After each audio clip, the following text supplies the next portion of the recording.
आज मी 2 वर्षाचा झालो म्हणून आईबाबांनी मला स्वामी आजोबांचा आशीर्वाद घ्यायला अक्कलकोटला घेऊन गेले. प्रवास रात्रीचा होता, पण माझ्यात उत्साह संचारलेला. ट्रेनचा आवाज ऐकून मी खुश झालो.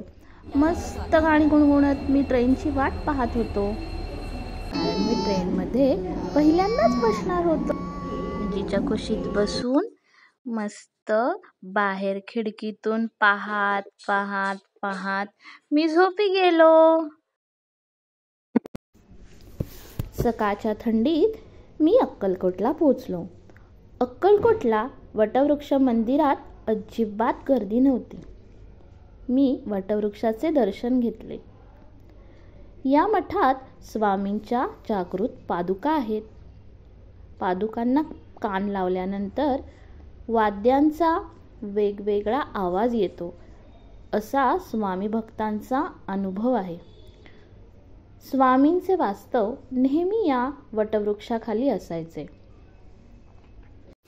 या मठात गुरुपौर्णिमा, दत्त जयंती, स्वामींची पुण्यतिथी यांसारखे उत्सव मोठ्या उत्साहात पार पडतात. वटवृक्ष मंदिरात फिरून फिरून मी दमलो. मला जाम भूक लागली.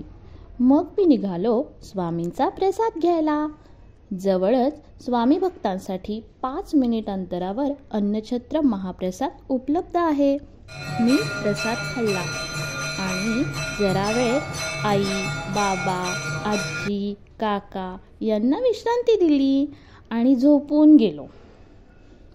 उठल्यानंतर मी निघालो स्वामींच्या मठाकडे.